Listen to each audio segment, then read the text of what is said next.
prend un peu au dépourvu, certes, vous n'avez pas lu la paracha en amont, mais peut-être vous savez un petit peu de quoi ça parle.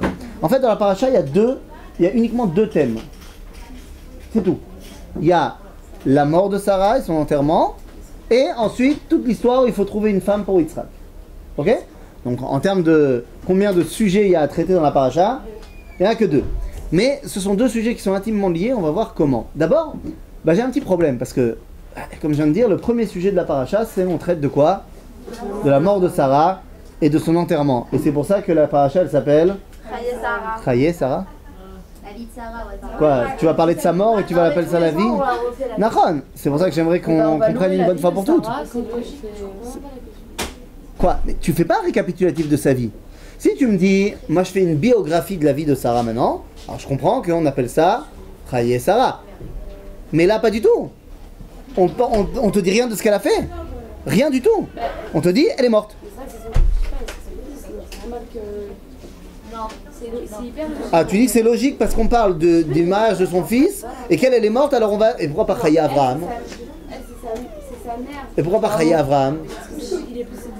Quand on parle de mariage, c'est plus lié à la mère. Ah bon? Le mariage d'un fils, c'est plus lié à sa mère qu'à son père. Blama. D'où tu me sors ça? D'autant plus qu'elle est morte, en l'occurrence, sa mère. Mais parce qu'on dit que les tzadikim ne meurent pas. Ah, tu dis les tzadikim ne meurent pas vraiment. Non, c'est pas qu'ils ne meurent pas vraiment. La Gemara nous dit, tzadikim, même dans leur mort, ils sont appelés vivants. Mais à ce moment-là, hein, ça devrait être le cas pour tous les autres tzadikim. C'est-à-dire, pourquoi est-ce que Sarah Dafka, tu l'as choisi en disant Chaye Sarah? Et pourquoi quand Abraham il meurt, on dit pas Chaye Abraham? Et quand Yitzhak il meurt, on dit pas Chaye Yitzhak? Elle est morte brutalement. Pas tant que ça. Quoi? 127 ans? Non, mais pas en âge.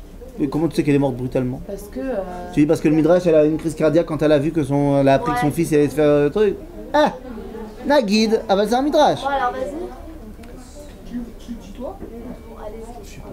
Ah non, je suis toi. Ça dépend des gens. En hébreu, il n'y a pas de vouvoiement. Ah ok, bon c'est bon. Faites-le en hébreu, faites-le en hébreu. Parce qu'on demande une histoire pour rester en France. Non, tu es juive. C'est chaud. C'est pas faux. Tu es juive française. Mais tu es juive avant d'être française. Tu fais partie du peuple d'Israël bien avant que Napoléon te donne la nationalité. Ce qui fait que, certes, tu as pris des mauvaises habitudes et tu as appris la langue de Molière, qui est une très belle langue, mais tu en as oublié quelle était ta véritable langue maternelle, à savoir l'hébreu. D'accord, mais j'ai pas eu l'habitude de dire. Nahon, tu n'as pas encore l'habitude, mais Bezrat Hashem, c'est Yavo. Non, mais Nbaya. Je dis juste qu'en hébreu, ça dit, alors, si tu veux me tutoyer, t'as qu'à le faire en hébreu. Ata. Moi je tutoie. Hein. Mais moi je trouve Ah, mais ça viendra. Tu parles à une personne, De se tu as rattacher. un religieux, Ok. tu parles de rave et tout, tu parles à une personne, ça veut dire que tu lui dis tu, ça veut dire que tu casses la Je propose que vous en débattiez plus tard. Ouais, peut-être. Qu'est-ce au respect? Du coup, pourquoi elle est morte? Venez, on en débat plus tard. Vayu Chaye Sarah, Mea Shana Ve'esrim Shana Ve'sheva Shanim. Hein? Je sais. Je lis le verset. Je lis juste le verset. Le titre de la paracha, il est à cause du verset. C'est bon? Mademoiselle, ça va? C'est bon, on peut y aller? Vayu Chaye Sarah. Mea Shana Ve'esrim Shana Ve'sheva Shanim Shene Chaye Sarah. Pourquoi est-ce que je peux pas me contenter simplement d'un oui, mais les tzadikim ils sont appelés vivants, oui, mais son fils il va se marier, donc la mère elle est toujours présente, et puis on dit bien que sous la choupa, même les défunts ils viennent sous la choupa, machin. Non, j'exagère volontairement. Pourquoi? Parce que pourquoi je peux pas me contenter de ce genre d'explication? Qu'il y a ici volontairement un accent qui est mis sur le fait que c'est la vie de Sarah alors qu'elle est morte, parce qu'on le dit 2 fois dans le verset. Vayu Chaye Sarah, voici les vies de Sarah. Mea Shana Ve'esrim Shana Ve'sheva Shanim Shne Chaye Sarah. Encore une fois, on termine en disant voilà la vie de Sarah. Donc ça veut bien dire que c'est ça le sujet. Alors qu'elle est morte. Elle est morte. Il est Vatamot Sarah Bekirat Arba et Hebron. Elle meurt à Hebron et on va l'enterrer. Alors pourquoi est-ce que l'enterrement de est appelé la vie de Sarah? Me la joue pas à l'envers. C'est quand même pas logique que quand t'enterres quelqu'un, tu dis c'est ça sa vie. Mais si, mais non. Mais si, mais non. Mais non, quand quelqu'un meurt, Ouais. on est joyeux qu'il ait vécu, pas qu'il soit... Alors à ce moment-là, on fait, si tu veux, ce qu'on appelle des espédimes. On fait un récapitulatif de ce qu'il a fait dans sa vie, une biographie. Mais là, on va pas le faire. Bah, si, on va Non, on va pas le faire. Là, la suite du texte, c'est quoi? C'est Abraham qui s'occupe à acheter la caverne de Marpella. Mais arrête à Marpella. Zakol. On parle pas du tout de ce qu'elle a fait Sarah. À aucun moment on rappelle ne serait-ce qu'un événement de sa vie. Il y avait des explications dans le... Et je vais t'en donner une. Peut-être c'est pas la même, je sais pas. Alors, vas-y. Eh bien, les filles, qu'est-ce qu'il fait maintenant Abraham? Qu'est-ce qu'il est obligé de faire? Il est obligé de l'enterrer. Et ça, parce qu'il est obligé d'enterrer sa femme, eh bien, rétrospectivement, ça va faire que toute la vie de Sarah, elle a un sens. Je m'explique. C'est quand Sarah meurt que sa vie a pris un sens. Je m'explique encore une fois. Il y a entre Sarah et Abraham, tout au long des parachutes qu'on a étudiés ensemble, Lech Lecha et Vayera, il y a un vikouar dans la maison. Il y a un sujet sur lequel ils ne sont pas d'accord depuis le début de Lech Lecha jusqu'à la fin de Vayera, jusqu'à la mort de Sarah. Il y a un sujet qui est le sujet fâcheux dans la maison. C'est quoi? Agar. Ishmaël. Agar Ishmaël. C'est le sujet sur lequel on n'est pas d'accord. Yishpot Hashem beni ou benecha, elle dira dans la paracha de Lech Lecha. Elle dira, tu le dégages avec sa mère. Et Dieu il dira, tu écoutes ce que Sarah elle dit. Maintenant, vous avez compris maintenant, puisqu'on a étudié Lech Lecha et Vayera, on comprend que c'est pas un truc personnel que Sarah elle a contre Agar et Ishmaël. C'est bien plus profond que ça. Qu'est-ce que représentent Agar et Ishmaël particulièrement, et qu'est-ce que représentent Sarah et Yitzhak? Eh bien, on a bien expliqué qu'il y avait deux projets. Vous vous rappelez de ça? Il y avait le projet de Abraham, qui était de construire une religion monothéiste, et le projet de Dieu, qui a été accepté direct par Sarah, de créer un peuple, qui passera par Sarah, un peuple à vocation universelle, une nation. Maintenant, si je crée une religion cosmopolite, est-ce que j'ai besoin d'un endroit particulier? Non. Quel que soit l'endroit où je me trouve, ça peut être le quartier général de ma religion. Quoi? C'était quoi, Sarah? Sarah, c'est de créer, comme Dieu il a dit, un peuple, une nation. Donc, si je crée une religion, est-ce que j'ai besoin d'un endroit particulier? Non. N'importe quel endroit peut me servir de Maison Blanche, ou peut me servir de Mecque, ou de quoi que ce soit. Si, au contraire, je crée une nation, alors j'ai besoin d'un territoire. Le vikouar, la dispute entre Abraham et Sarah, c'était sur ça. De savoir, est-ce que je prends le projet Ishmaël ou je prends le projet Yitzhak? Lorsque Sarah meurt, eh bien Abraham va être obligé, peut-être même qu'il est dégoûté, j'en sais rien, mais il va être obligé pour une fois de s'implanter dans la terre d'Israël. Attendez, j'ai pas compris. Religion, c'est Yitzhak? Non, c'est Ishmaël. Religion, c'est quelque chose qui ne dépend pas de l'endroit où je me trouve. D'accord? Tu peux être musulman partout dans le monde. Tu peux pas être juif partout dans le monde. N'est-ce pas? N'est-ce pas qu'on peut pas être juif si on est à Paris, par exemple? C'est pas possible. Bah, si. Ah non, on peut être keil ou juif. Bien sûr. Non, attendez, je m'explique. Ah, tu comprends bien que cette phrase, elle est volontairement provocante. Oui. C'est-à-dire, je vais pas te laisser comme ça. Bien sûr qu'on est keil ou juif quand on est à Paris. Maintenant, moi aussi j'ai habité, bon pas à Paris, à Metz. Mes parents sont à Metz, machin. Je suis pas en train de dire les juifs qui sont en Route-Claret ne sont pas juifs. C'est pas de ça qu'on parle. Simplement au niveau mathématique. Au niveau mathématique, d'après la Torah, il y a combien de mitzvot? 613. 613. C'est pas mal. C'est un bon nombre. Et le problème, c'est que si je suis et une femme, et un homme, et un Cohen, et un riche, et un pauvre, tout ça en même temps, c'est pas possible, hein, et que j'habite à Paris, je peux au maximum gratter les 100 mitzvot. Un peu moins. Sur 613, je ne pourrais en faire que presque 100. Ça veut dire que Ça veut dire que l'écrasante majorité des mitzvot, elles dépendent de deux choses. Soit de la terre d'Israël en elle-même, que ce soit la Shemitah ou toutes les mitzvot qui sont liées à la Shemitah, Trumot, Maasrot, c'est des mitzvot que tu ne peux pas faire en Chutz La'aretz. Non, Maaser pour le Maaser Ani. C'est-à-dire le Maaser que tu donnes normalement à la Tzedaka, quoi. Mais pas le Maasrot et les Trumot de la récolte. C'est-à-dire que quand tu achètes des fruits à Paris, tu ne dois pas faire attention que ces fruits ils ont été prélevés à un dixième. Et ça, c'est une partie des mitzvot. Et l'autre grande partie des mitzvot, elle dépend du Beth Amikdash. Oui, mais là, dans ce cas, même en Israël, ça Alors ça veut dire que même aujourd'hui en Israël, il nous manque cette partie-là. Mais ça veut dire que dans tous les cas, le Beth Amikdash, il ne peut pas être fait ailleurs qu'ici. Oui. Ok, donc ça veut dire que En Mala Asot, l'écrasante majorité du judaïsme, il ne peut être vécu qu'ici. Les mitzvot que je vais faire en Chutz La'aretz, et je vais les faire, parce que la Torah m'oblige de faire les mitzvot en Chutz La'aretz, mais c'est assez particulier. Parce que ça aurait pas dû. Ben oui, qu'est-ce qu'il nous a dit Dieu? Dieu il nous dira dans la Torah, Venatati lachem et eretz Kenaan liot lachem l'Elohim. C'est ce qu'on dit dans le schéma. D'accord? À la fin du schéma? Qu'est-ce que Rashi dit là-bas? Il cite la Gemara. Il dit, Ken, Natati lachem et eretz Kenaan liot lachem l'Elohim. C'est un texte qu'on fera dans les cours du lundi. À un moment donné, on fera ce texte-là. Où Rashi il cite la Gemara qui dit, ben oui, tout celui qui habite en Israël, il a un Dieu. Tout celui qui habite pas en Israël, il n'a pas de Dieu. Puisque Dieu, il a dit, je vous donne la terre pour être votre Dieu. Non mais qu'est-ce que ça veut dire? Eh bien, ça veut dire que, En Mala Asot, le peuple juif, il a été emmené en exil. Chazal, nos sages, ils ont bien vu qu'on partait en exil. Et donc ils nous ont dit, non, surtout, continuez à faire les mitzvot. Lama. Et c'est ce que dit Rashi là-bas. Il nous dit, parce que un jour, on va revenir en Israël, Bezrat Hashem. La Géoula, ça vient. Bon, aujourd'hui, Baruch Hashem, c'est déjà venu. Mais à l'époque de Rashi, il dit, Bezrat Hashem, ça viendra la Géoula. Si, la Géoula, elle est venue, mais là aussi, on fera un cours spécial dessus. Et donc, à ce moment-là, imagine-toi, pendant 2000 ans, t'as pas mis les tefilines. T'as pas fait Shabbat. Et pitom, tout d'un coup, pouf, t'es en Israël, il y a le Mashiach, t'es content, machin. Et tu sauras jamais comment on fait les tefilines. Tu sauras même plus ce que c'est Shabbat. Si pendant 2000 ans, t'as pas fait Shabbat. On est d'accord?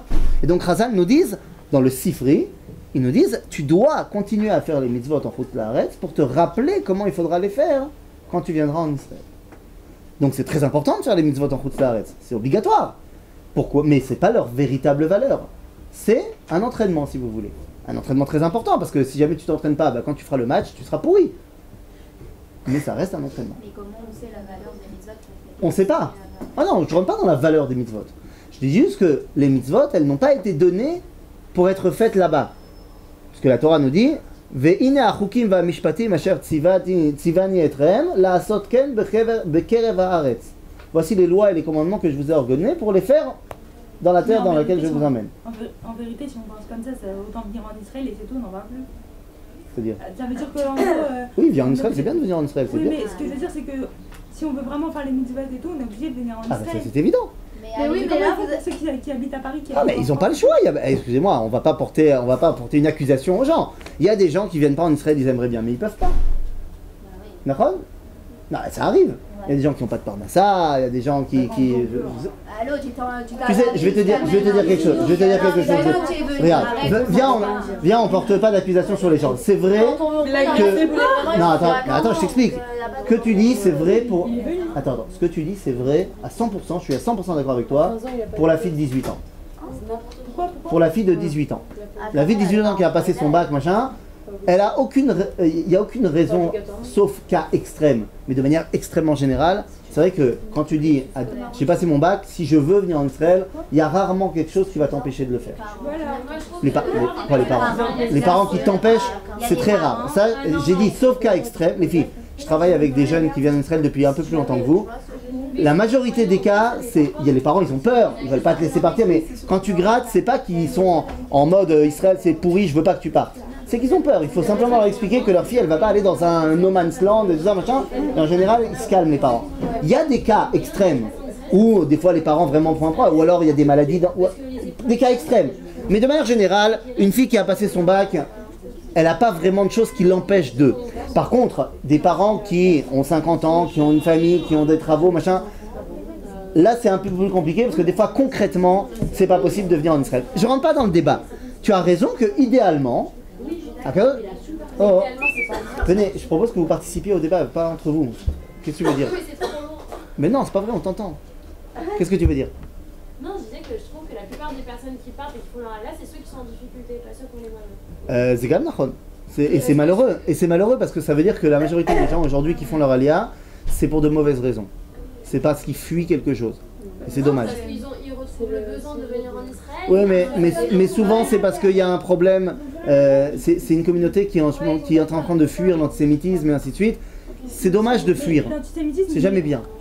Quoi? L'antisémitisme, il est là comme en France.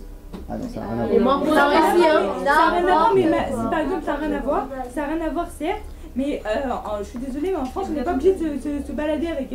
Prendre plein de précautions pour s'il y a un terroriste dans la rue ou je sais pas, n'importe. Alors qu'en France. Non, c'est vrai qu'en France, il n'y a pas eu le Bataclan. C'est vrai, tu as raison. C'est vrai qu'en France, il n'y a pas eu Charlie. C'est vrai qu'en France, il n'y a pas eu l'Hypercacher. Tu as raison. Je te signale qu'il y a eu plus de morts dans des attentats terroristes en France dans les 2 dernières années que pendant les 10 dernières années en Israël. Mais en Israël, ils sont préparés. Donc, venez, on arrête de se la jouer à l'envers et de faire un mauvais calcul, de dire en Israël c'est plus dangereux qu'en France. C'est faux. Donc l'antisémitisme, il est absolument pas plus présent en Israël qu'en France. Dire ça, c'est pas ce que je dis. je suis en train de vous expliquer. C'est quelqu'un qui ne sait pas ce qui se passe en France, qui parle comme ça. Il y a en Israël pas de l'antisémitisme, il y a en Israël un conflit. Mais la grande différence, c'est qu'en Israël, c'est toi qui gères. C'est-à-dire que celui qui gère le problème en Israël, c'est l'armée israélienne, c'est le gouvernement israélien. Alors que l'antisémitisme, je ne parle pas de l'attentat au Bataclan, je parle de l'antisémitisme de tous les jours. Cet antisémitisme de tous les jours, ni la France, ni l'armée française, ni la police française, ni le gouvernement ne peut absolument rien faire puisque c'est monsieur tout le monde. Et donc c'est en ça que c'est complètement différent. Maintenant, je ne rentre pas dans un débat maintenant sur l'antisémitisme, je veux simplement dire, tout ça pour dire quoi? Que, évidemment que idéalement, la Torah, elle a été donnée pour être vécue ici. Bien sûr, pendant 2000 ans, on n'était pas ici. Donc on s'est arrangé avec la Torah pour pouvoir la vivre là-bas. Mais on ne peut pas faire passer quelque chose qui est du domaine de on n'a pas le choix alors on s'arrange, et on ne peut pas le faire passer au domaine de l'idéal. Non, c'est pas idéal de devoir déblayer la neige devant ta souka pour faire Sukkot au Canada. C'est pas non plus idéal de faire kidouche avec les manteaux et les parapluies et vite courir à la maison pour manger le repas de Sukkot parce que c'est un déluge. Et c'est encore moins idéal que quand tu es Lubavitch et qu'il pleut à torrent, tu dis non, moi je mange dans la souka même quand il pleut. C'est pas idéal. C'est pas pour ça qu'on t'a donné la mitzvah de souka. Maintenant, bien sûr, il se trouve que tu es en France. Tu vas quand même faire la mitzvah de souka. Mais dans le Sinaï, ils étaient pas en Eretz Israël. Non, c'est pas du tout l'idéal dans le Sinaï. Pas du tout. Dans le Sinaï, ils n'ont pas fait les commandements, sauf ceux qui sont marqués dans la Torah qu'ils ont fait. Parce que les mitzvot ont été donnés pour être faites lorsqu'on rentre avec Yoshua. Ok? Ben c'est-à-dire, tout ça pour dire quoi? Que la prise de possession de la terre d'Israël, c'est la première fois que ici Abraham va être obligé de s'implanter en terre d'Israël. C'était pas forcément son projet initial, oui Claire? Oui, non, mais depuis tout à l'heure, en fait, c'est pourquoi encore le fait d'enterrer sa femme, Ah. c'est obligé. Parce que maintenant, c'est justement ça le problème. Je peux enterrer ma femme chez mon voisin. C'est-à-dire, s'il te plaît, j'ai un mort sur les bras, tu peux me creuser un trou, s'il te plaît, chez toi, je le pose, je m'en vais. Mais à ce moment-là, le problème, c'est que ma femme, elle sera chez toi. D'accord? J'ai envie que ce soit mon tombeau. Au final, je vais moi aussi être enterré à un moment donné. Ok?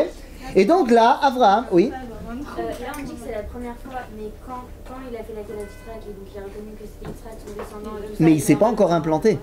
Mais en même Il a reconnu que c'est par Yitzhak que ça passe Besséder. Mais je n'ai pas encore concrètement pris possession de cette terre-là. C'est-à-dire que je laisse ça dans l'action. Je laisse ça à Yitzhak. Quelque part, c'est Yitzhak qui le fera. J'accepte que c'est par Yitzhak que ça va passer, mais c'est lui qui le fera. Là, Abraham est obligé lui-même de s'implanter. Et donc, toute la paracha qui suit, c'est comment Abraham achète le tombeau. Et là, regardez, c'est très intéressant. Vayakom Avraham, dans le pasuk Gimel. Vayakom Avraham me'al pene meto, vayedaber el benechet les morts. Les habitants de Hebron, les propriétaires de la ville, s'appellent les Benechet. Ils viennent d'un peuple qui s'appelle les Chétéens. Chitim. Ok? Ça fait partie des peuples de Canaan.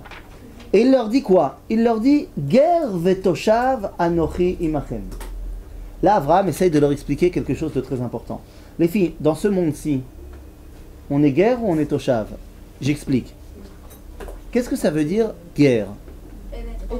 Étranger. Toshav, résident. Ok? C'est un peu problématique parce qu'en hébreu moderne, lagour, ça veut dire habiter. Mais en hébreu de la Torah, lagour, c'est temporaire. La shevet, c'est s'installer vraiment. Et donc, qu'est-ce qu'il dit Abraham? Enfin, je vous pose la question, dans ce monde-ci, on est guerre ou on est toshav? On est guerre? C'est-à-dire, où est-ce qu'on habite pour de vrai? Je sais pas, on habite ici, non? Non. Quoi, non? Bah non, parce qu'on va mourir. C'est-à-dire, mon corps, il est toshav ba'olam hazeh. Ah oui, voilà. Ma neshama, elle est guerre ba'olam hazeh. Et donc, qu'est-ce qu'il leur apprend à Abraham? Il leur dit guerre ve toshav. Anochi imachem. C'est-à-dire, dans ce monde, il faut savoir qu'on a une dimension et de guerre et de toshav. C'est la dimension du peuple juif. Seulement, les goïms, ils n'arrivent pas à intégrer ça. D'ailleurs, comment est-ce qu'on les appelle les goïms en hébreu? Goï. Alors, goïm ou alors umot haolam. C'est-à-dire les peuples du monde. Ils sont implantés ici. Alors que nous, on a quelque part, et la galoute nous a aidés à comprendre ça, parce que pendant 2000 ans d'exil, on n'était vraiment pas chez nous dans ce monde. Ouais. Donc on a développé, peut-être un petit peu trop, ce fait que, quelque part ici, c'est pas de chez nous. Si, on a quand même quelque chose chez nous ici, c'est Eretz Israël. Mais il faut savoir qu'il y a les deux dimensions. Seulement les Benechet, ils n'arrivent pas à comprendre ça. Et ils disent à Abraham, Vayanu Benechet et Abraham les morts, Shamanu Adoni, Nesi Elohim ata betochenu. Il dit non, toi t'es un prince de Dieu, toi t'es un mec super spirituel, laisse tomber, ne parle pas comme ça. Anachnu, on n'est pas comme ça. Nous on est concret, nous on est terre à terre. Donc Abraham il comprend que c'est pas avec eux qu'il va pouvoir faire affaire. Et donc il va demander, s'il vous plaît, Ine, Vayakom Avraham, Vayishlechu la'am haaretz ivnechet, Vayidaber itam lemor. Im yesh et nafshechem lidbor et meti, si vous voulez bien que j'enterre mon mort, Shemaouni ufiguli be'Ephron ben Sochar. S'il vous plaît, faites-moi rencontrer le propriétaire du terrain qui m'intéresse, qui s'appelle Ephron ben Sochar. Ce personnage, il est particulier. Parce que il veut aider Abraham. Il veut aider Abraham, mais il va y avoir un problème. Regardez. Ve'yiten li, il va pas du tout l'arnaquer. Regardez. Ve'yiten li et me'arat amarpela asher lo. Donc qu'est-ce qu'il demande à Abraham? Qui lui donne me'arat amarpela. Ça veut dire quoi en français? C'est une caverne. Ok. Asher bikte sadeu, qui se trouve au bout de son champ. Donc qu'est-ce qu'il va acheter Abraham? Il va acheter le champ ou il va acheter la caverne? Non, il veut que la caverne. Il se dit que la caverne elle est au bout du champ, mais il veut pas le champ. Il veut que la caverne. Ah oui, parce que qu'est-ce qu'il veut faire? Enterrer sa femme. Il s'en fiche d'avoir un champ. Il n'y avait personne dans cette grotte pour l'instant? Non. Si, d'après la tradition, il y avait Adam et Chava. Ils sont là-bas? Ils sont là-bas. Il n'y a pas écrit Adam et Chava? Où il n'y a pas écrit? Non, il n'y a pas marqué dans la Torah qu'ils sont enterrés là-bas. Non, quand on va là-bas. Il n'y a pas marqué là-bas, mais si tu vas avec un bon moré derrière, alors il te dira que juste à côté de Oulam Yitzhak, il y a un palmier. Un palmier. Et les Arabes, avant que nous on revienne à Me'arat Amarpela, ils appelaient déjà cet endroit Dekel Dam, le palmier de Adam. Que c'est là, en dessous de ce palmier, qui est enterré. Non, il n'y a pas. Et alors j'ai une question maintenant. Quand on rentre dans la Me'arat Amarpela du côté des femmes, il y a un tombeau. Il y a un tombeau. Personne qui prie là-bas. Ah, je vais te dire dans 2 secondes. Ok, tu gardes ta question dans 5 minutes, je te dis. Oui? C'était courant à l'époque quand on allait dans des cavernes? C'était très courant. C'était très courant. Il faut avoir une certaine richesse pour le faire, parce que ça coûte cher de faire une sépulture dans une caverne, mais c'était très très très courant. À l'époque de la Torah, c'est comme ça qu'on fait quoi. C'est seulement si t'as pas de sou que tu creuses un trou et que tu mets le mec dedans. Ok? Bekitsour, Abraham il va acheter une caverne. Pourquoi je suis en train de me prendre la tête sur le fait que Abraham il va acheter une caverne alors que Ephron il veut lui vendre le champ avec la caverne dedans? C'est très important que vous compreniez ça. Si j'achète un champ, dans le judaïsme, qu'est-ce qui détermine la possession? Est-ce que si j'ai acheté quelque chose, ça veut dire que c'est à moi? Non. Non, j'ai acheté quelque chose. Est-ce que ça veut dire que c'est à moi? Non, il faut que je... Bah oui. Ça dépend. Ça dépend. Prenons un exemple. Si jamais j'ai, je sais pas moi, une pierre précieuse qui fait 10 mètres de diamètre, un diamant de malade mental, et il est avec moi, et à un moment donné, j'étais en avion, en bateau, tu sais quoi, je suis en bateau, et il y a un gros coup de vent qui a fait tomber mon diamant énorme dans la flotte. Maintenant, c'est un endroit où se baladent des requins, il n'y a pas de problème. Maintenant, le mec, il n'y a aucun moyen pour lui d'aller le chercher. Il rentre à la maison, il pleure toutes les larmes de son corps. Il dit, j'ai perdu mon diamant, c'était là-bas, dans la latitude, longitude X, c'était là-bas, oh là là, c'était tout mon argent. Maintenant, toi, t'as entendu ça, et t'as un sous-marin. Tu vas chercher, et c'est exactement à l'endroit où il a dit, et ça correspond exactement au diamant, tu l'as trouvé, c'est exactement le même diamant, il y a même marqué son nom dessus. il est à qui? Non, il est à moi. C'est toi qui l'as trouvé. Il est à moi. Même s'il y a marqué son nom, son numéro de téléphone, Teudat Zehut. Lama, parce que d'après la halakha, le propriétaire avant, il est ce qu'on appelle mityaesh. Il a abandonné complètement l'idée que ce soit à lui, il ne pourra plus l'avoir. Donc, c'est plus à lui. Donc on voit que c'est pas seulement le fait que j'ai acheté, c'est ce que j'en fais. Ok? Si j'achète un champ. Ça veut dire qu'on peut voler. Attends, justement. Non, mais non. J'ai pas le droit de voler, parce que si c'est à moi, je suis en train d'utiliser, je le considère comme étant à moi. Non, parce que ça veut dire que si par exemple on achète un livre, je sais pas, n'importe, Ouais. on le pose sur la table, et il y a quelqu'un qui arrive après qui le trouve. Non, parce que je sais que je l'ai posé sur la table, j'ai pas mais tu oublié, le cherches, hein. j'ai pas complètement abandonné l'esprit qu'il était à moi. Par contre, si j'ai oublié un livre dans mes dernières vacances il y a 4 ans et demi Autant plus en aux y rester États-Unis, un autre. et que je l'ai oublié sur la table là-bas et ça fait 4 ans qu'il est là-bas, oui, effectivement, si un mec qui le trouve, il peut l'utiliser. Non, mais moi, j'ai abandonné l'idée de le prendre. Mais c'est logique. Ok? Maintenant, quand j'achète un champ de pommier, parce que la question que j'ai envie de poser ici, c'est le premier achat du peuple juif en terre d'Israël, c'est une tombe. C'est quand même rassera. Ça aurait été plus sympa qu'on achète un champ de pommier, je sais pas. Le premier truc que tu achètes, c'est une tombe. Oui, et heureusement que c'est comme ça. Si j'achète un champ de pommier ou autre, qu'est-ce qui détermine ma possession, c'est-à-dire mon lien avec ce champ? Je pense qu'il a. C'est-à-dire, c'est ce que j'en fais. L'entretien. Si jamais je le laisse en friche pendant 3 ans, les gens ils vont dire non, en fait, il n'y a aucun rapport entre lui et lui. Par contre, si j'achète une sépulture, Que je viens la prier chaque année. non, même pas. Non, tu l'as Même pas. J'ai enterré mon mort. Qu'est-ce qu'on attend de moi par rapport à ma sépulture? Rien. Rien. C'est un lien qui ne dépend pas des actions. Et en cela, c'est très important que notre premier achat en terre d'Israël, ce soit une tombe. Pour bien montrer que notre lien, tant avec Eretz Israël que de manière générale avec Dieu, il ne dépend pas de nos actions. Il dépend du simple fait que Dieu il a décidé. Et là, vous devez comprendre que la sainteté qu'il y a dans le peuple juif, elle a 2 niveaux. Ok, c'est important ce que je vous dis là maintenant. Il y a 2 niveaux dans ce qu'on appelle Gdushat Israël. Celui qui a expliqué ça très bien, et il n'était pas tunisien, c'était le Rav Kook. Pourquoi je dis qu'il n'était pas tunisien? Parce qu'il a expliqué dans la lettre 555. Mais il n'était pas tunisien. C'est quoi qu'il a expliqué? Alors, je te dis maintenant qu'il y a dans le peuple juif une sainteté, Gdusha, mais en fait, cette sainteté, il y en a 2. Il y a 2 Gdushot dans le peuple juif. Ok? La première, c'est ce qu'on appelle Gdushat HaBechira. Bechira, Bet, Chet, Yud, Resh, Hei. L'Ifror, le choix. C'est-à-dire, nous explique le Rav Kook, c'est une Gdusha qui dépend des choix que tu fais, donc des actions que tu fais. Si tu fais mitzvot vema'asim tovim, t'es kadosh. Ok? Si tu fais pas, bah tu n'as pas cette Kedusha-là. Seulement, nous dit le Rav Kook, il y a une autre sainteté dans le peuple juif. Ce qu'on appelle la Gdusha de la Ségoula. Pas la Sgoula, le fil rouge. Le fil rouge, c'est des bêtises. Mais, oui, le fil rouge, c'est des bêtises. Pour ceux qui ne sont pas au courant. C'est limite de l'idolâtrie. Non, limite. J'ai pas dit c'est de l'idolâtrie, j'ai dit c'est limite de l'idolâtrie. Comment elle s'appelle l'autre? Et l'autre, elle s'appelle donc la Ségoula.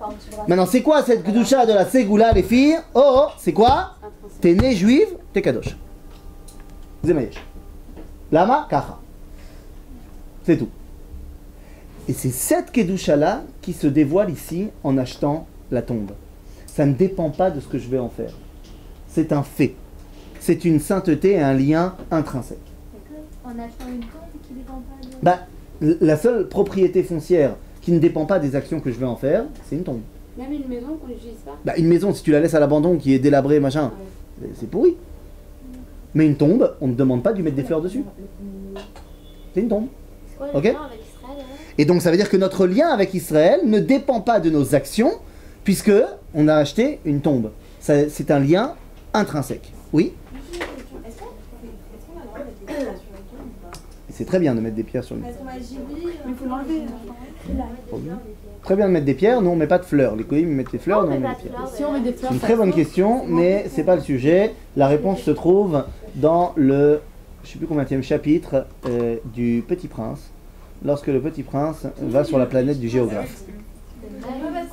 Parce que si tu n'as pas lu Le Petit Prince, c'est un vrai problème, il faut que tu le Non, lises. j'ai pas lu ce Eh bien, tu liras Bevakasha. Il vient pas le lire. Pourquoi non tu sais pas lire? Moi j'ai lu et j'ai vu en film.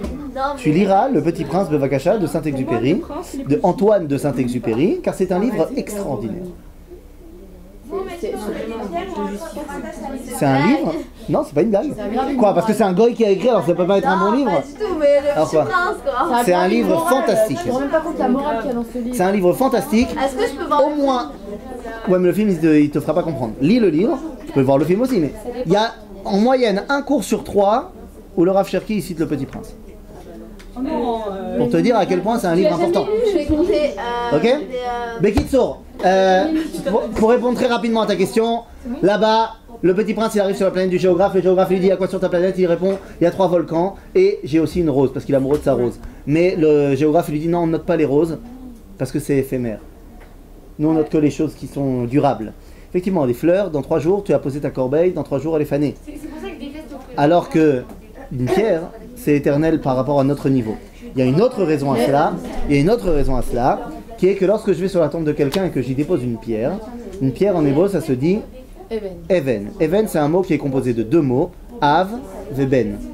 Le père et le fils. En d'autres termes, quand je viens sur la tombe de quelqu'un et que je mets une pierre, je viens dire ce que toi tu as commencé, il y a une continuité, moi je continue. C'est Ok, mais est-ce que c'est assourd de poser une fleur? Non, c'est pas sourd, c'est Stam Minhag Hagoyim. Oui. J'ai pas dit les bien saisi, c'est comment ça s'appelle Ephron qui veut. Alors, Ephron, lui, il n'est pas d'accord de dire, c'est officiellement, il veut pas vendre une tombe, parce qu'il a très bien compris ce que Abraham il veut faire. Donc officiellement, aux yeux de son peuple, il dit non, je te vends un champ. Mais entre eux, ils ont bien compris que Abraham il achète une tombe. Et finalement, aux yeux du peuple, le peuple va comprendre qu'Abraham il va acheter. On s'en fout. Au final, Abraham il a acheté une tombe. Pourquoi il veut pas que les autres ils sachent qu'il a acheté que. Parce que si les autres ils sachent, ils vont pas être d'accord de lui vendre. Parce que ça voudrait dire que maintenant le lien avec la terre d'Israël, il est avec Abraham et pas avec eux. Et eux ils veulent pas de ça. Maintenant, au final, la Torah elle nous dit quand même qu'il a acheté une tombe. Et donc, et donc ça veut dire quoi? Toute la première partie donc de la paracha nous explique que le lien qu'on a avec la terre d'Israël, il est intrinsèque. C'est important, pourquoi? Parce que les chrétiens ils ont dit tout l'inverse. Les chrétiens, toute la théologie chrétienne, elle est basée sur un truc. Vous n'avez jamais été dans une messe chrétienne, je vous invite pas à y aller. Mais sachez que les messes catholiques, en l'occurrence, elles commencent toutes par une phrase, soit en latin, soit dans la langue du pays dans laquelle ils sont, qui dit en substance, nous, le vrai Israël, nous sommes ton saint peuple. La théorie de l'église catholique est basée sur ce qu'on appelle le Verus Israël. Nous sommes le vrai Israël, c'est-à-dire, chez les chrétiens, on admet que le peuple juif était le peuple élu, mais qu'ils ont fauté, et donc maintenant, l'alliance est passée avec eux. Sauf que le Rav Kook explique non, l'alliance qu'il y a entre le peuple juif et Dieu, et la terre d'Israël, elle est intrinsèque. Elle ne dépend pas des actions. Intrinsèque, ça veut dire c'est intérieur, ça ne dépend pas de ce que tu fais. Ok? Yofi. Maintenant, tu as posé une autre question par rapport à ce qu'il y a dans la Meharat HaMarpela. Eh bien, je ne vais pas vous faire tout le truc, mais si vous regardez bien, dans la paracha, dans le texte de cet achat de la Meharat HaMarpela, vous regarderez qu'il y a marqué 7 fois la notion de mort. Ok? Viens, je te le fais très rapidement. ויהיו חיי שרה 100 שנה ו20 שנה ו7 שנים שני חיי שרה ותמות שרה בקריית ארבע היא חברון בארץ כנען ויבוא אברהם לספוד לצרה ולבכותה ויקום אברהם מעל פני מתו וידבר ביניכם לאמור גר ותושב אנוכי עמכם תנו לי אחוזת קבר עמכם ואקברה את מתי. C'est la première fois où il dit je veux enterrer mon mort. Ok? ואקברה את מתי מלפניו וענו בנחת את אברהם לאמור לא שמעוני אדוני אתה בתוכנו בנבחר קברנו קבור את מתיך. Deuxième fois. Ok? איש ממנו את קברו לא יכלה ממך מקבור מתיך. Troisième fois. ויקום אברהם וישתחו לעם הארץ מנחת וידבר איתם לאמור אם יש את נפשכם נקבור את מתי. 4. אוקיי? ויתן לי את מערת המכפלה אשר לא בקצה שדהו בכסף מלא ויתנו לי אחוזת קבר ויפחות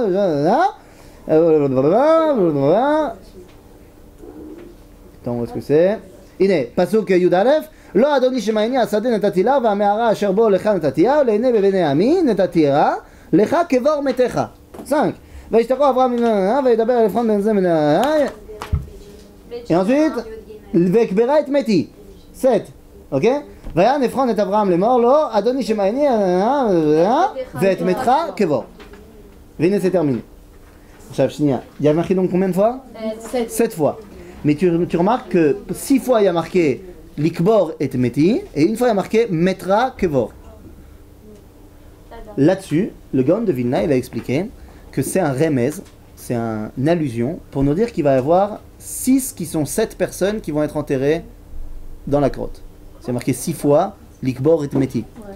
C'est qui ces 6 personnes? C'est Avraham, Sarah, enfin Sarah, Avraham, Yitzhak, Rivka, Yaakov, Léa. Ok, ça fait 6. Et pourquoi il y a marqué Kvor et Meti? Parce que les tzadikim, même quand ils sont enterrés, ils sont appelés vivants. Donc c'est d'abord Kvor, et seulement à la fin, ils seront morts, pour pouvoir eux aussi se relever à Triat HaMetim. Maintenant, il y en a un qui est aussi enterré là-bas, qui est Metra Kevor, qui est mort avant même d'être enterré. C'est exactement, c'est la tête de Esav. Ok, alors Adam et Chava ils sont... Nachon, tout le monde est mort avant d'être enterré, dans le sens, lui il était déjà mort même quand il était vivant. Parce que Rechaïm, même dans leur vivant, ils sont appelés morts.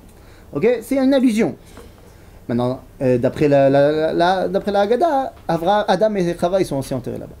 C'est pas écrit dans le Chumash. Non, c'est pas écrit dans le Chumash, c'est pour ça qu'il n'y a pas cette allusion qui est faite ici.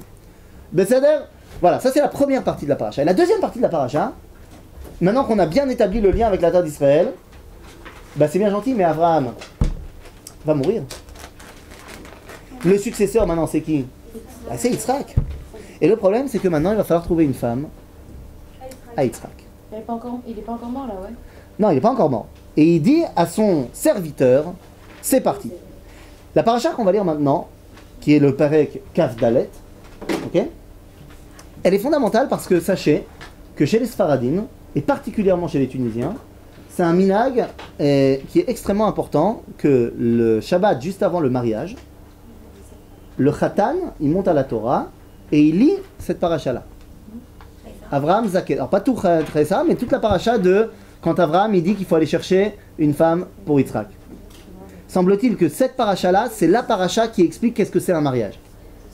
Ok? Alors, il y a certaines traditions où il monte après tout le monde et on sort un deuxième Sefer Torah pour lui. Il y a certaines traditions où on sort pas un Sefer Torah mais il lit avec le Chumash et on traduit avec la traduction en araméen. Il y a certaines traditions où il monte numéro 4. En plein milieu de la lecture de la Torah de la semaine, on sort un autre Sefer Torah et on fait lire le Khatan. Tout ça pour dire que c'est un truc qui est très important pour le mariage. Mais de quoi on parle? Que chez les Tunisiens, en fait? Non, alors chez les Tunisiens, c'est là où ils le font monter 4e. Ok, mais dans beaucoup de traditions, il monte à un moment donné. Et il va le lire. Mais Kitsour, c'est quoi cette paracha? Regardez. Ve'Avram Zaken, Perek Kaf Dalet, Pasuk Aleph. Ve'Avram Zaken ba bayamin, ve'Hashem berach et Avraham bakol. Le problème, c'est que c'est bien gentil, mais faut bien marier Yitzhak. Ve'Hashem, ve'yomer Avraham el avdo, zekan beto, amoshel bechol asher lo, simna yadcha tachat yerechi. Les filles, je vous apprends, j'essaye de vous enseigner la Torah. Donc, venez, on dit pas « Ah, c'est dégueulasse ». Il lui dit « Simna yadecha tachat yerechi ». Mets ta main sous ma hanche. Abraham, il dit à son serviteur « Mets ta main sous ma hanche ». C'est où sous ma hanche? C'est la Brit Mila. Non, c'est pas dégueulasse. C'est Abraham.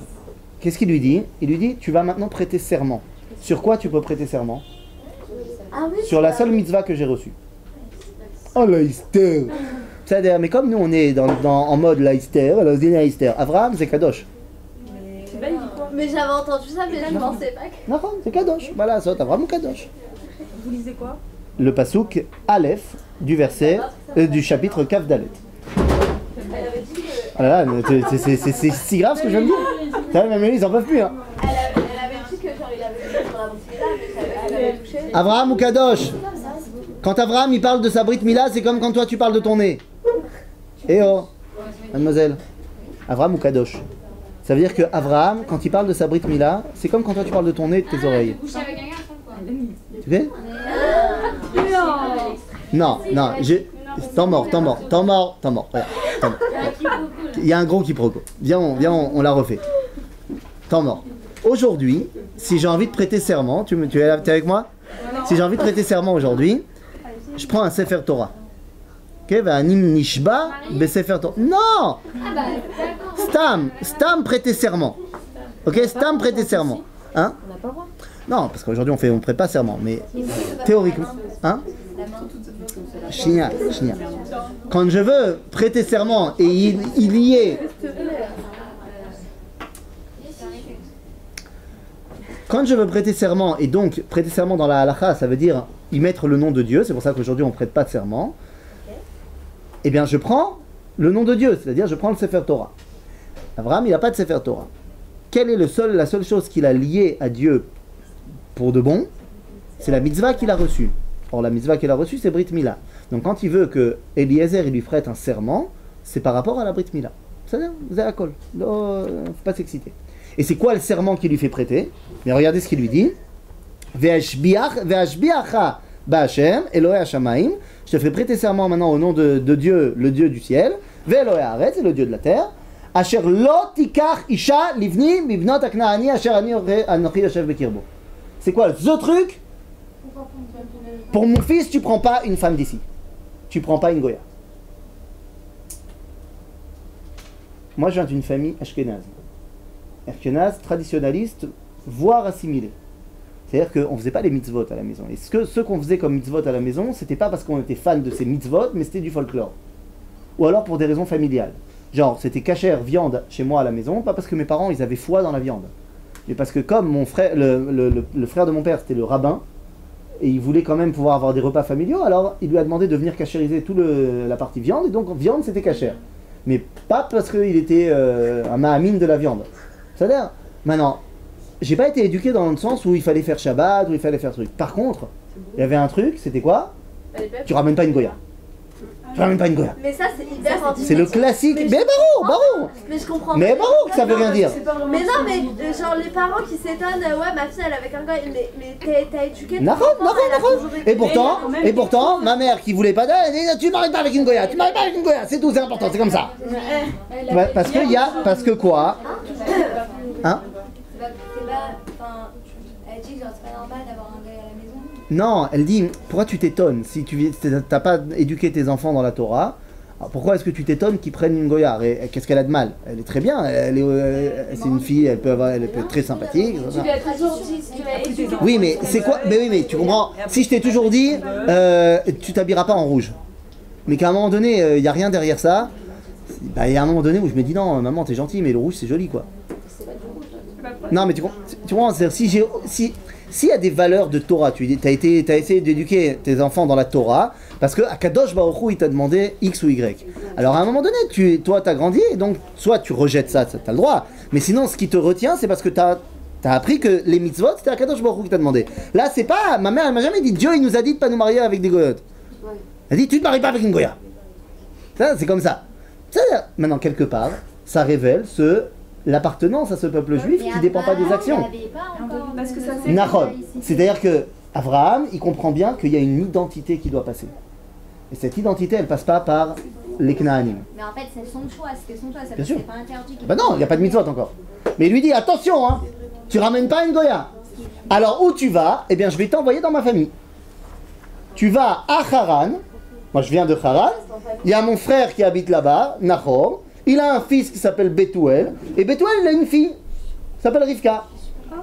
Tu vas chercher une meuf. Il lui dit pas Rivka. Nous, on sait parce qu'on a lu dans la fin de la paracha de la semaine dernière que Bethuel, il a une fille qui s'appelle Rivka. Mais lui, il lui dit, tu vas chercher une femme pour mon fils de ma famille. Non, mais en fait, il y en avait une seule ou elle avait d'autres sœurs? Non, là, il se trouve qu'il n'y en avait qu'une seule. Mais Rivka, en vrai, dans sa famille. Non, en vrai, c'était la seule fille.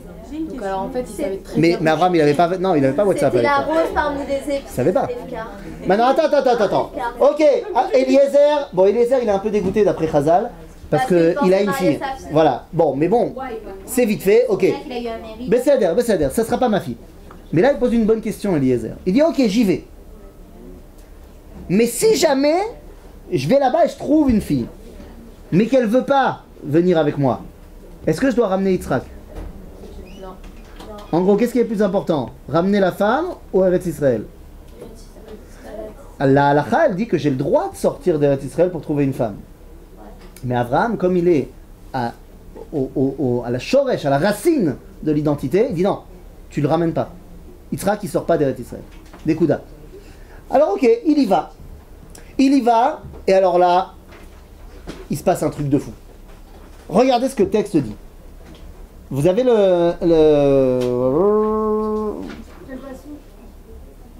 Le pasuk Tetzain. On est au père et Kaf Dalet, au pasuk Tetzain. Quoi? Qu'est-ce qu'il y a? Tetzain. Qu'est-ce qu'il y a? Non, regarde, j'ai juste une question. Oui. Pourquoi, est-ce qu'il y a une halakha pour, par rapport pourquoi on ne doit pas se marier avec un goy ou une goya? Ah, bien sûr, c'est une mitzvah de la Torah.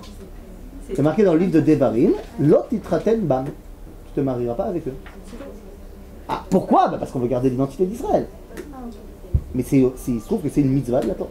Est-ce qu'il y a quelqu'un du judaïsme, c'est la troisième génération, genre? Il y a quoi? Est-ce que, par exemple, la grand-mère, elle s'est mariée avec un goy, ils ont eu des enfants, la fille, elle s'est mariée avec un goy, ils ont Alors, eu des enfants. c'est par la Est-ce mère que que ça passe. sa fille, elle s'est mariée avec un goy, elle a eu une fille. Est-ce que, genre, le judaïsme ne se perd pas? Non, non. Non, ils sont juifs. C'est une nation, donc ça passe au niveau biologique. C'est comme ça. Ok? Ça passe par la femme. Non, Ils seront toujours juifs. toujours juif. C'est quand que ça À part commence si à maintenant changer au elle départ? a un garçon et que le garçon il se marie avec une Père, goye. non? Matanto. Matanto. Tu vois, ma Pourquoi Matanto? Bekitsour, les filles. Oh, on est au père et Kaf Dalet, verset Tetzain, et là il y a un verset qui est très bizarre. Donc Eliezer il est parti, il est arrivé à Haran, et là il dit à Dieu, il fait une espèce de test avec Dieu, il lui dit bon ok, alors voilà, comment je vais savoir que je vais trouver la bonne pour mon maître? Eh bien si la fille que je trouve ici au puits, parce que oui c'est bien connu que ce sont les femmes qui vont faire paître les troupeaux, bien évidemment, et donc si la fille que je vois au puits, quand je lui demanderai est-ce que tu peux me donner à boire, elle dira je te donnerai à boire à toi et à tes chameaux, il a 10 chameaux le mec. Un chameau ça boit 240 litres d'eau. Donc il faut y aller pour donner à boire aux chameaux. C'est-à-dire, celle qui dira, maintenant pourquoi? Vous vous rappelez ce qu'on a dit hier? On a dit que Yitzhak, que Abraham il était Midata Chesed, et donc il avait une femme qui était Midata Din pour pouvoir le contrôler. Yitzhak il est Midata Din, donc il a besoin de trouver une femme qui est Midata Chesed. Être capable de donner à boire à 10 chameaux, c'est Chesed, c'est la brioche. Donc ok, mais juste à ce moment-là, il a même pas fini de parler. Regardez le verset Tetvav. Vayihu terem kila ledaber. Il avait même pas terminé vraiment de parler avec Dieu. Veine Rivka yotzet asher yulda le Betuel ben Milka eshet Nachor achi Avraham vekadda al shechma. Ine pitom Rivka elle arrive. Et là, qu'est-ce que la Torah elle a à me dire sur Rivka? C'est la fille de Bétou. Et donc le verset d'après, Ve'aneara Tovat Mare Meod. Très belle à voir. C'était une belle gosse. Elle avait 3 ans. Ah, Zov, elle avait 3 ans. C'est pas les mêmes âges que moi. Pas le même âge. Non, vraiment, le mec. Non, mais on me dit que fils. Moi, Attends, j'ai pas compris pourquoi c'est pas non, le mais même moi âge. j'ai entendu Même qu'elle a. âge à l'époque, 3 ans. Et si on te dit que Isaac il a Alors non, c'était les mêmes âges. J'ai entendu, non, mais j'ai entendu que. Deux, elle parle. Nous, une gosse de 3 ans. Est-ce que tu peux me dire où c'est marqué qu'elle avait 3 ans? Rivka, Ouais. Mais j'ai 19 ans. Il a fait, c'est dans le Midrash. Ça donne. Donc ça veut dire que c'est pas à mettre de côté complètement. Mais si, on fait Mais des c'est pas marqué. calculs. Tu fais des calculs autant que tu veux, ça reste du Midrash. C'est pas marqué dans la Torah, Animixter. C'est pas marqué dans la Torah, Animixter. même si c'était marqué, D'accord? c'est qu'il a 30 ans. En malasot, c'est pas marqué. 40. Parce que tu te bases sur le fait que Yitzhak, il avait 37 ans à la Hakeda. Mais ça aussi c'est du Midrash. Donc c'est pas marqué. Maintenant, quoi qu'il en soit, je m'en fiche de savoir qu'elle a 3 ans ou pas 3 ans pour le moment. La Torah elle me dit qu'elle est ultra belle. Et je veux savoir pourquoi c'est important. C'est bien Comme avant ça, ça. Pourquoi c'est important? C'est la première fois, que la Torah va dire de quelqu'un qu'elle est belle. Certes, il y a 2 semaines, dans la parashat Lech Lecha, Avraham il a dit à sa femme, Inena yadati ki isha yefat mareat. Mais c'est pas la Torah qui a dit ça, c'est Avraham qui parle à sa femme. Là c'est la première fois où Dieu, le narrateur, nous dit d'une femme qu'elle est belle. Pourquoi c'est important de savoir qu'elle est belle? C'était une femme bien, et comme on dit que quand une La personne beauté est de bien, l'âme. c'est la beauté extérieure. La beauté extérieure reflète la beauté de l'âme. Donc ça veut dire que quand quelqu'un il est moche, ça veut dire que c'est un pourri. Ou alors tout le monde était Non, moche c'est dans ce facile pays, de c'était dire la seule que belle. alors Elle, c'est il y avait une chose chez elle. Ça veut dire que toutes les meufs qui sont belles, elles sont forcément sadicotes. J'ai une couchée là parce qu'il y a des mannequins qui sont vachement pourris dans leur vie, quand même. Ah mais c'est pour ça que nous aussi C'est un problème. Attends, bravo taille. La situation elle est la suivante. Vous avez entendu parler de Shabbat? Non. Yofi. Shabbat, il y a une tradition. Qu'est-ce qui t'arrive? Ça va? Non, mais j'ai eu un. Oui, mais ça va. C'est pour ça que je te demande, est-ce que ça va? Ouais. Yofi. Ma vie, elle a fait cacher à 5 secondes. Et maintenant ça va? À 1 minute. Non, ouais, ça va. Baruch Hashem. Tu veux nous en parler? Non, mais j'avais eu un bouton d'herpès, mais j'ai jamais eu ça de ma vie. Et comme hier, j'ai vu dans une bouteille qui n'était pas la mienne. Alors tu veux que je te dise, et même si tu avais eu un bouton d'herpès, je pense que ta vie elle aurait pas été terminée. Et tu veux que je te dise, il est très possible que ça t'arrive dans ta vie. Non mais tu sais, c'est pas grave, hein, c'est pas grave, non, ça peut arriver, tu sais, c'est pas grave. C'est grave, non mais vraiment. Ça passe en une semaine, hein. Ouais, mais non. Non, ça revient sur la vie. La vie. J'ai rêvé d'un truc. Top, mais Kitsour, pourquoi c'est important? Les amis, c'est super important. Shabbat, dans toutes les traditions presque, je crois, il y a un minag qui est que juste avant le kiddush, le mari aimant, amoureux de sa femme, il lui chante une chanson. Et c'est beau, oh c'est mignon. Maintenant, c'est génial, mais comment ça finit? Sheker achen vehevel hayofi. C'est ça que tu dis à ta meuf qui a mis 3 heures pour se préparer pour Shabbat, pour se faire belle gosse. Et là, tu lui dis, chérie, Sheker achen vehevel hayofi. Mais en vrai, c'est pas. Arrête, mais en vrai, ça te fait plaisir d'entendre ça? Ça veut dire. Alors je traduis. Allô, excusez-moi, vous n'êtes pas tous le prof là. Sheker achen, ça veut dire la grâce n'est que mensonge. Et la beauté, ça veut rien dire. Tu dis ça à la femme qui vient de se maquiller, machin, 3 heures. Et c'est ça que tu lui dis. Alors après, t'as la version religieuse qui te dit Isha yirat Hashem ititalal. Ça finit en disant une femme qui craint Dieu, c'est ça la folie. Genre, je m'en fous que tu sois belle gosse, en fait, il faut que tu sois fan de Dieu.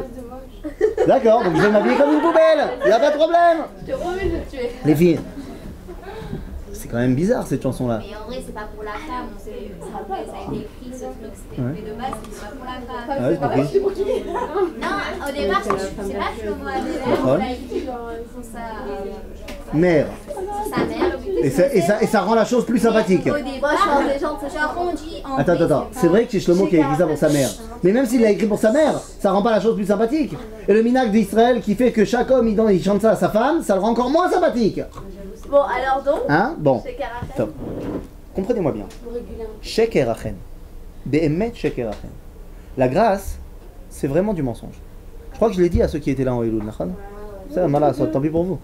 Vous avez qu'à pas être là. Hein, alors vous le savez, sheker achen, la grâce, c'est du mensonge. La grâce, c'est pas beau. Mais arrêtez, vous commencez à me dire la grâce. Ah, et alors?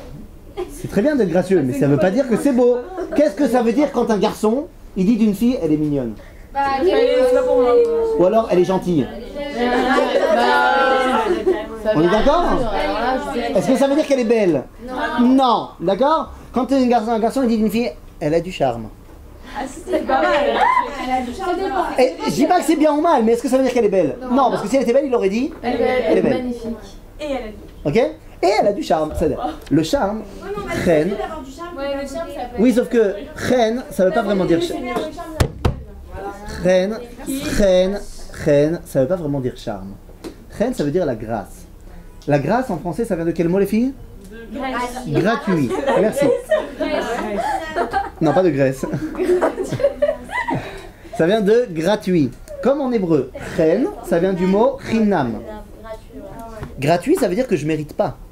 Quand il y a ce qu'on appelle le 14 juillet la grâce présidentielle, c'est pas que le prisonnier il mérite d'être libéré. Il a gratuitement, le président il l'a libéré. De la même façon, sheker achen. D'ailleurs, dans la Gemara, dans Maseret Megillah, on parle de Esther Amalka. Il n'y a pas marqué qu'elle est belle. Il y a marqué Veinoset chen bechol roea.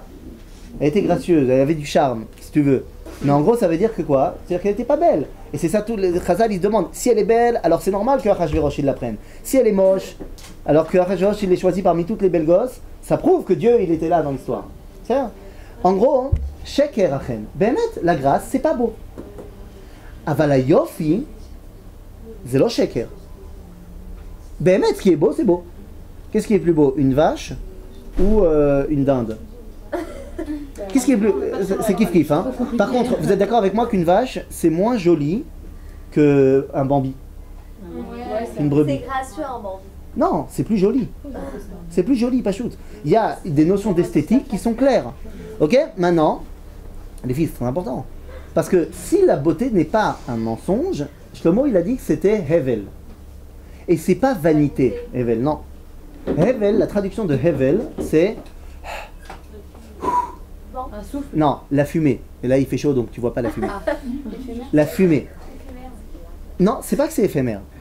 Prenez une casserole et remplissez-la de ce que vous voulez. Que ce soit de l'eau ou du choulant, ce que vous voulez. Et mettez-la sur le feu. À un moment donné, qu'est-ce qui va sortir? Ça boue. Donc qu'est-ce qui va sortir de la casserole? La fumée. Maintenant, prenez cette même casserole et mettez-la sur le feu sans rien dedans. Et la laissez pas 3 heures, sinon ça va exploser. Mais à un moment donné, vous allez voir que ça va... Qu'est-ce qui va sortir de la casserole? La fumée. Non, rien. Si la casserole elle est vide, il va rien sortir de la fumée. Elle va brûler à un moment donné si tu la laisses trop, d'accord, mais sans la laisser trop, il va rien sortir de la casserole. La fumée qui sort de la casserole, en fait, n'est que l'expression extérieure de ce qu'il y a à l'intérieur. S'il n'y a rien à l'intérieur, il n'y a pas d'expression extérieure. En d'autres termes, la beauté, c'est Hevel. C'est l'expression extérieure de ce qu'il doit y avoir à l'intérieur, comme tu dis. Mais ce que tu dis, c'est vrai de manière idéale. C'est pas l'intérieur. C'est-à-dire, non, au contraire. Lorsque tu es dans un monde idéal, c'est-à-dire un monde où la présence de Dieu est là, alors il y a ce qu'on appelle dans le Zohar Toho Kebaro. L'intérieur est comme l'extérieur. C'est-à-dire, C'est ce que je viens de dire. non, c'est pas l'extérieur reflète ce qu'il y a, l'intérieur reflète ce qu'il y a à l'extérieur. Arrête, toi tu vois pas l'intérieur, tu vois l'extérieur. Donc c'est l'extérieur qui reflète ce qu'il y a à l'intérieur. D'accord? C'est-à-dire que dans un monde idéal, et c'est le cas pour Rivka, si on nous dit qu'elle est belle, c'est pour que tu saches qu'elle est tzadika. Comme Sarah, d'accord? Comme Rachel, comme Léa. Si on te dit de quelqu'un qu'elle est belle, ça veut dire qu'elle est tzadika. Alors tu vas me dire, ouais mais attends, mais comment c'est possible qu'aujourd'hui il y a des gens qui sont pourris et qui sont gentils, enfin qui sont beaux, etc. Il y a des gens qui sont très moches et qui sont très bien. Ça c'est le résultat de l'exil. C'est le résultat de l'exil. Non, les filles, c'est important. Pendant l'exil, la présence divine, elle est partie. Il a enlevé sa présence, Dieu. Et donc, il n'y a plus une osmose entre ce qu'il y a à l'intérieur et à l'extérieur. Ce qui fait que tu pourrais trouver des filles très jolies et très pourries, ou des mecs très jolis et très pourris, et tu peux trouver des gens très très bien, mais très dégueulasses à regarder. Maintenant, le grand problème, il est que aujourd'hui, je vous l'ai dit depuis le début du cours, ça y est, la Géoula, elle a commencé, la présence de Dieu commence à revenir. Comment je le sais? Il y a un des moyens de savoir, à part le fait qu'on a créé l'État d'Israël, qui est la preuve ilchatique de ce que j'avance, mais si vous voulez une preuve plus ésotérique, regardez les caricatures antisémites. Regardez les caricatures antisémites il y a 100 ans. Là, il y avait le nez, le mec qui ressemble à un truc. Allez à Yad Vashem, vous allez voir des trucs sympathiques. Genre on ressemble à un monstre, à un ver de terre, machin, un truc bien sympathique, bien moche. Regardez les caricatures antisémites aujourd'hui. On est représenté comme des nazis qui font la Shoah au peuple palestinien, qui font le truc. On est, comme disait le général de Gaulle, un peuple fier et dominateur, sûr de lui. Genre, on est représenté comme des mecs qui se la pètent, beaux gosses qui se la pètent. Alors je rentre pas sur le côté antisémite de la chose, mais les gens nous revoient comme ce qu'on est vraiment, à savoir des beaux gosses. Et voilà, Am Israël redevient un beau gosse. Que ce soit dans la réalité, parce qu'il se trouve qu'à chaque fois que tu vois un nouveau-né à l'hôpital, tout le monde dit « Oh, il est joli !» Moi, j'ai été 4 fois dans des maternités, j'ai 4 enfants, il y a plein de gens qui mentent. Bah, c'est pas plein. Là, c'est tout. Non, c'est faux. Mes enfants étaient officiellement très beaux. Non, parce que Mes enfants étaient... Qu'est-ce qu'il y a? Il y a un problème? Mes enfants... Non, pas du tout. Un gosse qui vient de sortir du ventre, il est juste affreux. D'accord. Non, mais pas dire que mais... Attends. Mais quand tu viens de naître, un bébé c'est tout fripé. Non, C'est toi qui es tout fripé, ouais, tu vas voir. À part mes frères et sœurs. Voilà. Non, mais aide-moi la saute. Que ce soit la tante, la mamie, la sœur, qui dit oh, regardez comme il est beau, il se trouve que le monde entier il nous revoit comme quelque chose de beau. Et c'est vrai. Achab, cette femme-là, elle va être emmenée à Yitzhak. Oui, mais attendez. Et là, il me reste 2 minutes pour dire la chose la plus importante. Vous savez qui va dire les versets les plus toranim, les plus forts de Emouna de toute la Torah? C'est le frère de Rivka. Le mec qui, dans l'histoire juive, c'est le plus grand des pourris de l'univers. Il s'appelle Lavan. Et Lavan, on l'aime pas. Lavan, c'est le père de Rachel et Léa. C'est celui qui va jouer des tours à Yaakov, qui va échanger les mariés. C'est celui qui va tout faire pour qu'on se déracine de notre identité. C'est celui même que le soir de Pessah, où on parle de Pharaon d'Égypte qui a mis les bébés dans les pyramides, qui était pas gentil, Pharaon. Il a décidé de tuer tous les enfants en garçons. Genre, c'était pas un mec sympa. Et pourtant, on dit à Pessah que Pharaon d'Égypte, C'était un enfant de cœur à côté de Lavan. Lavan, c'est le pire méchant qu'on ait connu. Et pourtant, vous savez ce qu'il dit Lavan quand Eliezer il vient et qu'il dit voilà, j'ai été envoyé par Abraham et Rivka, c'est elle, machin, nanana.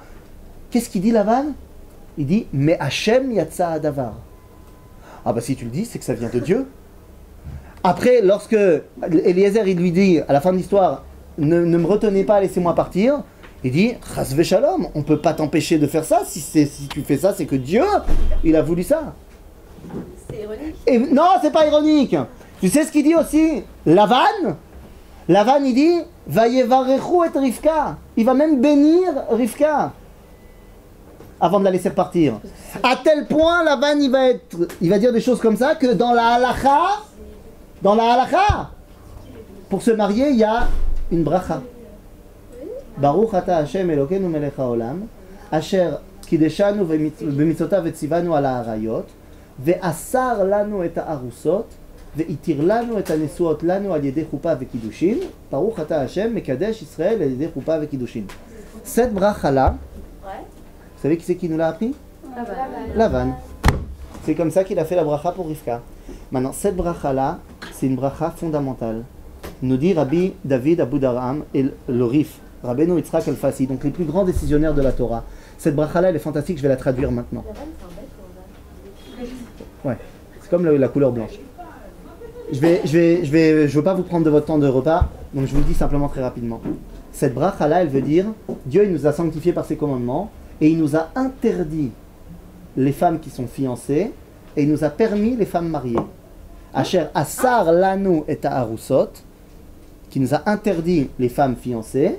Quand je suis fiancé avec une femme, j'ai pas encore le droit d'être avec elle. Ve'itir lanu et hanesuot lanu al yedei chupa ve'kiddushin, qui nous a permis les mariés. Donc il faut passer de l'étape des fiançailles à l'étape du mariage. Baruch ata Hashem mekadesh amo Israël al yedei chupa ve'kiddushin. Celui qui sanctifie le peuple juif par l'intermédiaire de la choupa et des kiddushin. Alors, c'est très important que vous compreniez ça, j'ai pas du tout le temps de vous l'expliquer en profondeur, mais c'est tellement important. Dans le judaïsme, il y a deux étapes pour se marier. Il y a ce qu'on appelle les nisuin. Nisuin, c'est le mariage. Et il y a les kiddushin, c'est les fiançailles. Pas les fiançailles que tu fais, le henné, les fiançailles que tu fais un an avant. Non, ça c'est stam du folklore. Oui, c'est stam du folklore. Les fiançailles ilchatiques, c'est au moment où sous la choupa tu dis cette bracha-là. Baruch ata Hashem, c'est birkat ha'irussin. Alors les bagues de fiançailles? C'est stam, c'est pour le kiff. Ça veut dire que. Pour le kiff. Allez, tu l'enlèves la bague de fiançailles quand tu rentres sous la choupa. Ah ouais? Évidemment. Parce qu'il va te donner la bague, la vraie bague de fiançailles. Il va dire Areat mekudeshet li betabat zo. Et pas par l'autre. Et quoi t'as fait comme ça? Il n'y a pas la bague et... Non, il n'y a pas la bague. Non, il y a que... Justement pour pas que tu puisses penser que c'est l'autre bague. L'autre bague, c'est stam un cadeau. C'est-à-dire, mais c'est stam un cadeau. Tu veux que je te dise, on s'en fout de la beauté ou pas, c'est pas par là que ça passe. Est-ce que si un homme, genre, vous l'avez mis l'explication à marier, est-ce que par exemple, s'il y a un homme qui met la bague dans le doigt d'une fille qui n'est pas mariée avec, qui n'est pas fiancée avec, c'est Ah, s'il y avait deux témoins qui l'a dit la phrase, machin, de manière générale, c'est pas un problème. Mais Kitso, ça veut dire quoi? Ça veut dire qu'il y a deux étapes pour le mariage juif. Il y a le côté mariage et le côté kiddushin. Je vous rappelle que c'est Lavan qui a enseigné tout ça. Maintenant, c'est quoi ça? Rabbi David Abu Darham, il dit il cite le Rif, donc les décisionnaires les plus importants du judaïsme, qui ont dit cette bracha-là, elle est très particulière parce que des Mekadesh Amo Israël, il y en a plein. À chaque fois qu'il y a une fête, on dit Mekadesh Israël Vazmanim. Mekadesh Israël, qui sanctifie Israël, et Shabbat, et Yom Kippour, et Rosh Hashanah. Mais là, c'est la seule fois où on dit Mekadesh Amo Israël, il sanctifie le peuple juif par une action. Al yedei chupa ve'kiddushin. Pourquoi c'est important? Eh bien, tout simplement parce que va nous dire le Rif, un mariage, c'est pas propre au peuple juif. Les nations aussi se marient. Mais chez les juifs, il y a un truc qui précède le mariage. C'est quoi? À kiddushin, les fiançailles. Et ces fiançailles, à partir du moment où je suis fiancé, je suis interdit à ma fiancée. Ah, dès que je suis fiancé, je suis pas encore marié. J'ai pas encore le droit de la toucher, j'ai pas encore le droit d'être avec elle. Avant. Non mais avant, n'importe quelle femme, elle peut être ma femme. Mais à partir du moment où je suis fiancé, il y a un truc qui vient de se passer. Il n'y a aucune autre femme, aucun autre homme qui pourra être pour elle ou pour moi. Maintenant, c'est elle et moi. Seulement, on ne peut pas encore concrétiser cette union-là. Ça veut dire quoi? Ça passe par ça le mariage, c'est-à-dire que ça passe par une union qui n'est pas seulement une union pour amener à un enfant. C'est une union qui est intrinsèque. On n'a encore rien le droit de faire. C'est, vous vous rappelez la même chose qu'on a dit tout à l'heure? Dans mon champ ou dans ma tombe, c'est pas parce que je vais cultiver mon champ que je suis lié à cet endroit-là. C'est pas parce que je vais pouvoir avoir une relation physique avec ma femme, donc avoir un enfant, que c'est ma femme. Non, il y a un état préliminaire qui fait que cette alliance-là entre elle et moi, elle est intrinsèque. Elle ne dépend de rien, tout simplement parce que c'est Akadosh Baruch Hu qui m'a amené jusque-là. Donc c'est un lien qui dépasse toutes les actions que je pourrais faire avec elle. C'est très important parce que ça veut dire que lorsque j'aurai des problèmes dans mes actions avec ma femme, je ne suis pas obligé de casser le lien. Non, je vais travailler parce qu'il y a quelque chose qui est plus important que le simple fait qu'on va prendre un verre ensemble ou pas. On est en train ensemble de dévoiler Akadosh Baruch Hu. Et ça, c'est celui qui a tellement été contre Israël qu'il a tellement bien compris. Des fois, c'est les plus grands ennemis d'Israël qui comprennent très bien qui on est et c'est pour ça qu'ils ne nous aiment pas. Lavan, il a tellement compris quelle était la particularité du peuple juif que tout son combat, ça a été de quoi? De nous assimiler. De nous assimiler. Et c'est pour ça, et je termine par cette phrase-là, c'est pour ça que le soir de Pessah, où toute la famille elle est assise autour de la table, tu peux rappeler ce que Pharaon il a fait, mais Pharaon il n'a pas réussi. Il a essayé de nous tuer, mais ça n'a pas marché. Regarde, la preuve, on est tous assis autour du Seder. Seulement quand tu cites la vanne, tu dis quoi? Oui, mais quoi? Tu dis Tse ulmad ma bikesh lavan arami. Sors et apprends ce que Lavan il a voulu faire. Mais c'est quoi sors? Rentre. Pourquoi on te demande de sortir? Bah oui, parce que tu crois que tu es bien là à la maison avec toute ta famille au Seder. Il n'y a pas une famille dans le peuple juif qui malheureusement n'a pas quelqu'un qui s'est marié avec une Goya, qui est sorti du peuple juif. Alors on te dit, tu veux voir ce que Lavan il a fait? Bah sors un petit peu de la maison. Va voir ce qui se passe à Paris, 48% d'assimilation. Va voir ce qui se passe dans l'état de New York, 67% d'assimilation. Ça c'est Lavan. C'est quelqu'un qui a enlevé l'identité d'Israël. Notre réponse à ça c'est quoi? C'est Yitzhak Verivka. C'est ce lien-là qui est intrinsèque, qui dévoile le choix d'Akadosh Baruch Hu pour le peuple juif. C'est d'abord passé par l'achat de la tombe de Sarah pour montrer que notre lien avec la terre d'Israël, il dépend de rien du tout. Et ça a continué par le lien qui forme l'identité juive, le lien entre Yitzhak et Rivka. Shabbat Shalom.